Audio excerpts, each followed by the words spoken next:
नमस्कार। संकल्प क्लासेज के इस डिजिटल प्लेटफॉर्म पर आप सब दोस्तों का स्वागत है। आज अपन बात करेंगे सीईटी पर। क्या है सीईटी? समान पात्रता परीक्षा को लेकर के बहुत सारे सवाल आपके मन में आ रहे हैं कि केंद्र सरकार की तर्ज पर राजस्थान सरकार ने भी सीईटी करवाने का फैसला कर लिया है और इस संदर्भ में कल 23 जून थी और 23 जून को राजस्थान के कार्मिक विभाग के द्वारा एक आदेश जारी किया गया और उस आदेश के तहत सीईटी परीक्षा के पैटर्न संबंधी बातें हुई हैं। ठीक है, सीईटी परीक्षा को लेकर के मन में जो सवाल हैं उन पर अपन बात करने वाले हैं कि क्या है सीईटी, दूसरा कौन दे सकता है सीईटी और क्या होगी सीईटी की वैधता, सीईटी आगामी भर्ती परीक्षा में क्या पड़ने वाला है प्रभाव और क्या होने वाला है सीईटी का फायदा। इन समस्त सवालों का जवाब आपको बेहद एक सरल सी भाषा में मैं बताने का प्रयास करूंगा। दोस्तों, जैसा कि मैंने बताया कल थी 23 जून और कल 23 जून को राजस्थान के कार्मिक विभाग के द्वारा सीईटी के पैटर्न के संबंध में सीईटी के संबंध में एक नोटिफिकेशन जारी किया गया और इस नोटिफिकेशन के तहत राजस्थान सरकार के अधीन आने वाली विभिन्न अलग अलग 20 सेवाएं, कितनी सेवाएं? अलग अलग 20 सेवाएं, इन 20 सेवाओं को लेकर 24 भर्तियों के संदर्भ में, कितनी? 20 सेवाएं व 24 भर्तियों के संदर्भ में, जो 20 सेवाओं से संबंधित है 24 भर्तियां, उनके संबंध में एक नोटिफिकेशन जारी किया है जिसे दो भागों में बांटा है। एक 12वीं के स्तर पर, 12वीं के स्तर पर टोटल 8 सेवाएं, कितनी? 8 सेवाओं के लिए 8 भर्तियों के संदर्भ में सीईटी होगी। ध्यान से सुने, 12वीं परीक्षा आपने किसी भी विषय से उत्तीर्ण की हो, चाहे आप वाणिज्य वर्ग के एक छात्र हो, चाहे आप विज्ञान वर्ग के एक छात्र हो, चाहे कला वर्ग के छात्र हो, अगर आपने 12वीं परीक्षा की है तो 8 अलग अलग सेवाओं के लिए जो 8 भर्ती होती थी, परीक्षाएं होती थी, इनके संबंध में एक समान पात्रता परीक्षा को आपको पहले उत्तीर्ण करना ही होगा। अगर आपने किसी भी विषय से स्नातक कर रखा है, चाहे आप कॉमर्स से हो, चाहे साइंस से हो, चाहे आर्ट्स से हो, तो इसके लिए आपको 12 सेवाओं के लिए, कितनी?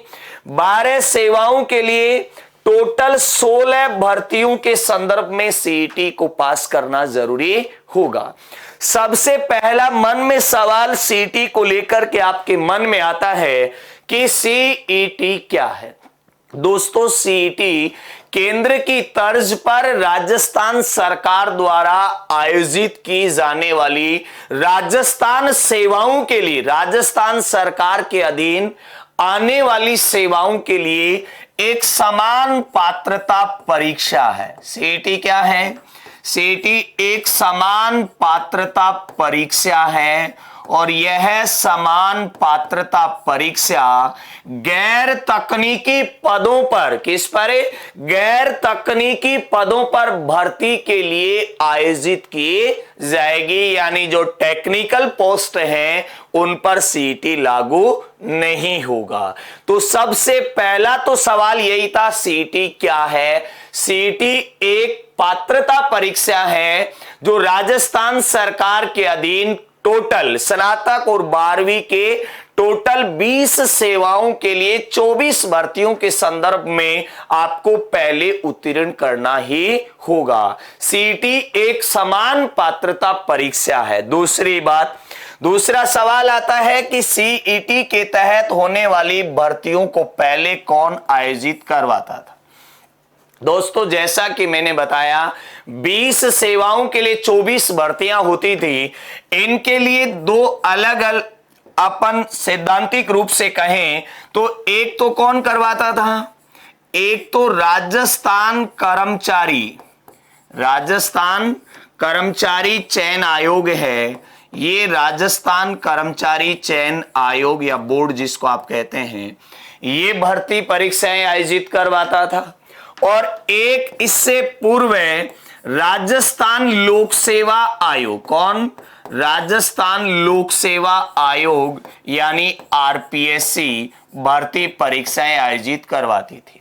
इसके अलावा अन्य जो नियोक्ताएं हैं, जो एजेंसियां हैं, प्राधिकृत जो एजेंसियां हैं, या यूं कहें निजी जो संस्थान थी, ये निजी संस्थान भर्ती परीक्षाओं का आयोजन करवाती थी। निजी जो संस्थान हैं, ये संस्थान भर्ती परीक्षाओं का आयोजन करवाती थी।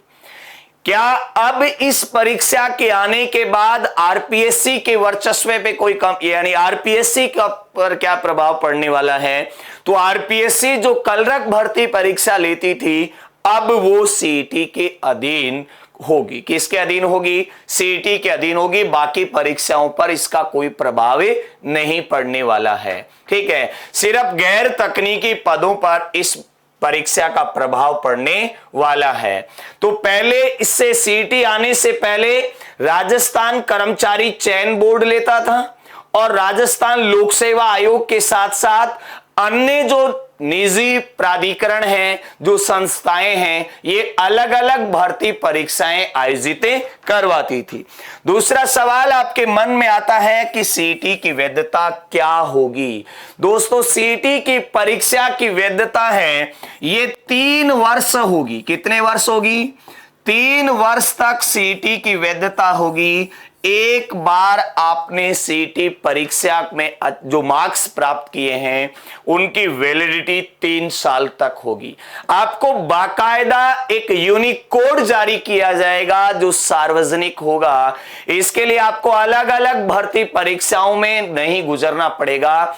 एक कॉमन टेस्ट आपको पास करना पड़ेगा, समान पात्रता परीक्षा जिसको आप कहेंगे। ठीक है, इसकी वैधता कितने वर्ष होगी? 3 वर्ष होगी। एक सवाल आता है कि अब सीईटी कौन करवाएगा और कब होगी? सबसे पहले तो याद रखें, ये नोटिस कार्मिक विभाग के द्वारा जारी किया गया है। तो मैं आपको स्पष्ट कर दूं कि राजस्थान कर्मचारी चयन आयोग इस परीक्षा का आयोजन करेगा। कौन करेगा? राजस्थान कर्मचारी चयन आयोग इस परीक्षा का आयोजन करेगा। अब आपके मन में एक सवाल आता है कि कब होगी ये सीईटी? तो याद रखिएगा दोस्तों, सिर्फ अपन संभावनाओं के आधार पर बात कर रहे हैं। सीईटी परीक्षा का प्रतिवर्ष आयोजन किया जाएगा। प्रतिवर्ष इस परीक्षा का आयोजन किया जाएगा। हर साल सीईटी परीक्षा होगी। ठीक है, आप हर साल परीक्षा में शामिल हो सकते हैं और अपने जो अंक प्राप्त किए हैं उनमें आप सुधार भी कर सकते हैं। तो सीईटी परीक्षा प्रतिवर्ष होगी। कौन आयोजित करवाएगा? राजस्थान कर्मचारी चयन आयोग इस परीक्षा का आयोजन करेगा। दूसरी बात याद रखिएगा, जिन भर्ती परीक्षाओं के लिए विज्ञापन जारी किया जा चुका है उन पर सीईटी का क्या प्रभाव पड़ने वाला है? तो याद रखना, जिन परीक्षाओं पर नोटिफिकेशन जारी किया जा सकता है उन पर कोई प्रभाव नहीं पड़ेगा। जैसे कि आपके ग्राम सेवक भर्ती परीक्षा है, पटवारी भर्ती परीक्षा है, या अन्य कोई गैर तकनीकी पद जो इन 20 सेवाओं में शामिल है, उसके लिए अगर विज्ञापन जारी हो चुका है तो वह सीईटी के अधीन नहीं आएगी। उस परीक्षा पर उसका कोई प्रभाव नहीं पड़ेगा।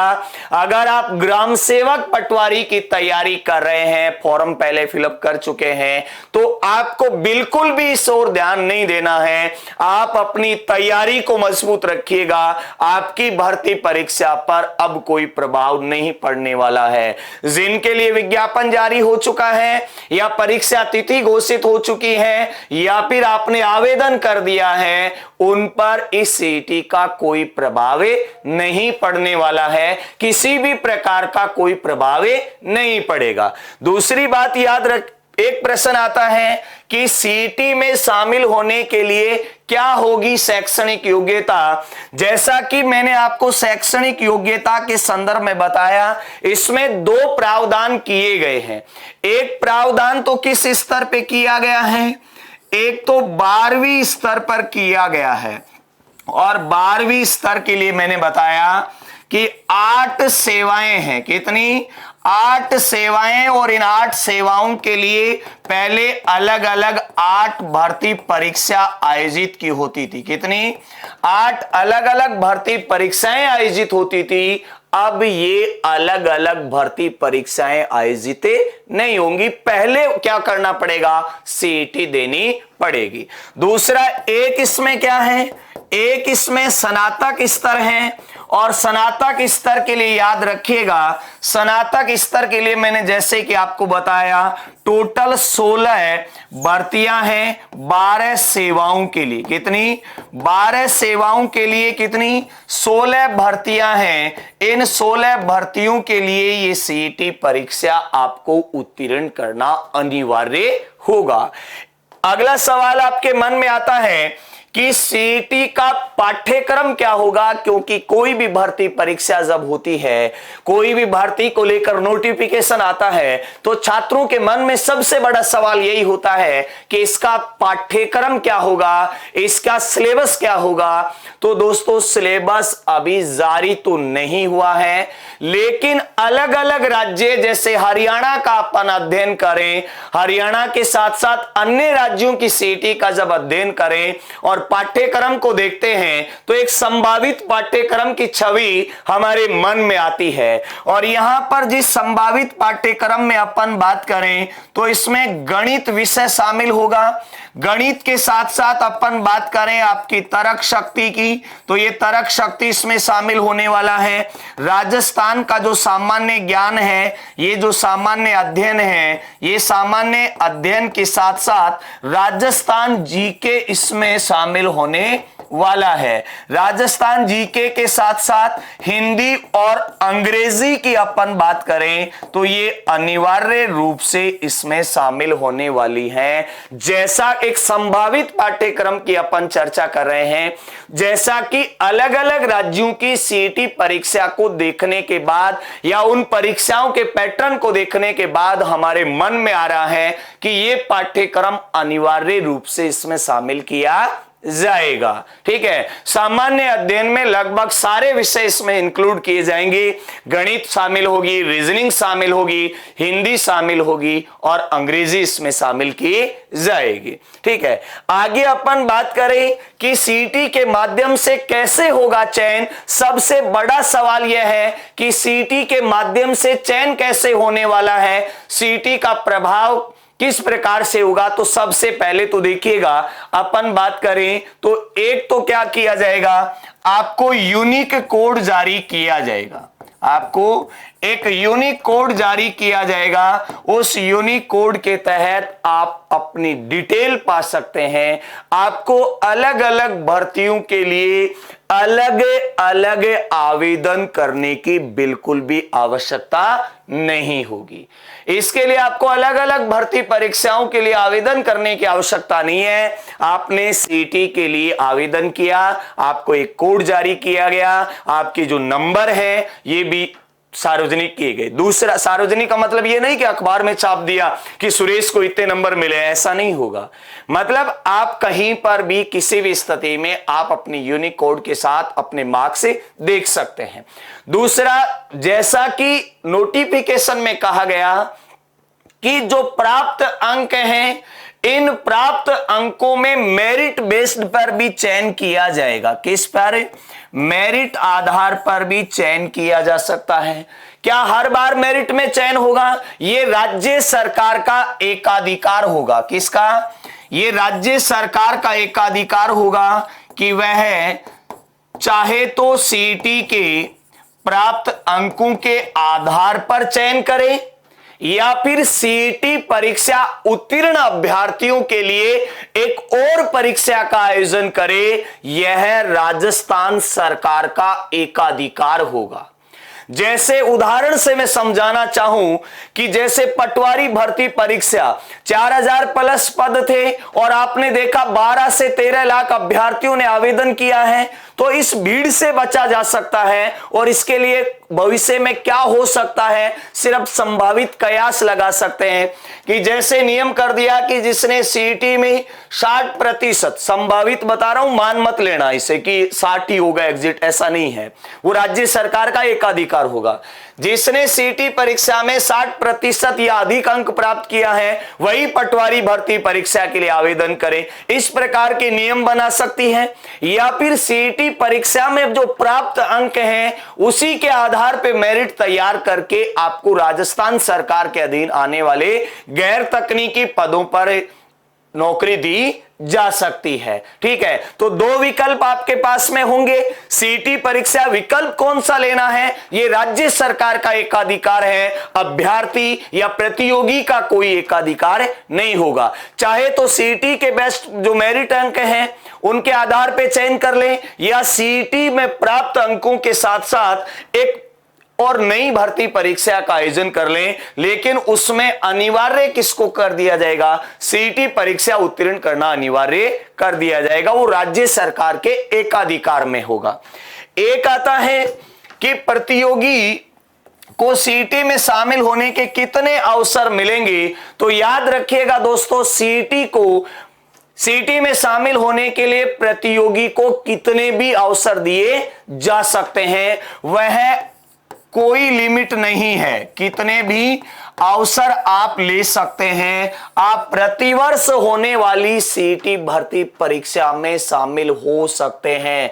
समान पात्रता परीक्षा में आप हर बार शामिल होइएगा और अपने अंकों में सुधार कीजिएगा। ठीक है, अब सबसे बड़ा सवाल आपके मन में आता है कि इस सीईटी का फायदा मुझे क्या मिलने वाला है, लाभ मुझे क्या मिलने वाला है। दोस्तों, सीईटी के फायदे की बात करें, सबसे पहले अपन व्यवहारिक पहलुओं पर बात करें तो भर्ती परीक्षा की जो पारदर्शिता है, इस पारदर्शिता से अपन यूं कहें पारदर्शिता देखने को मिलेगी। एक तो क्या होगा, पारदर्शिता देखने को मिलेगी। दूसरा फायदा क्या होने वाला है, आपको बार बार अलग अलग भर्ती परीक्षाओं के लिए अलग अलग शुल्क देने की आवश्यकता नहीं होगी। आपने एक बार सीईटी परीक्षा के लिए शुल्क दिया है, सीईटी में प्राप्त अंकों के आधार पर आपका चयन हो जाएगा। आपको भीड़ से बचाया जा सकता है। जैसे पटवार के लिए 12-13 लाख लोगों ने आवेदन किया और उन्हीं 12-13 लाख लोगों ने ग्राम सेवक भर्ती परीक्षा के लिए आवेदन किया, तो इस प्रकार से उन्हें दोहरी मार से बचाया जा सकता है। एक प्रकार से यूं कहें भीड़ से अलग जो टैलेंट है उसे अलग किया जा सकता है। समय की बचत होगी, समय के साथ साथ आपकी श्रम की भी बचत होगी। इस प्रकार से प्रतियोगी परीक्षाओं को अपन सैद्धांतिक पहलू पर गौर करके देखें तो एक अच्छा फायदा होने वाला है और इससे एक भर्तियों के संदर्भ में एक नियमितता भी बनी रहेगी और विभाग को इस प्रकार का दबाव भी नहीं रहेगा कि इतनी बड़ी भर्ती परीक्षा में कैसे आयोजित करवानी होगी। सिर्फ साल में एक बार सीईटी परीक्षा पास करनी होगी। इससे भ्रष्टाचार कम होगा। आप कहेंगे भ्रष्टाचार कम कैसे होगा? कम होगा इसके लिए, जैसे मान लो सीईटी के लिए किसी ने सोचा कि मुझे तो पैसे देकर के मैं पास हो जाऊंगा। भाई साहब, ऐसा पहली बात तो होता नहीं है, लेकिन दूसरी बात, अगर वो ऐसा करते हैं तो उसके मन में एक सवाल आएगा कि ये तो सिर्फ पात्रता परीक्षा भी हो सकती है।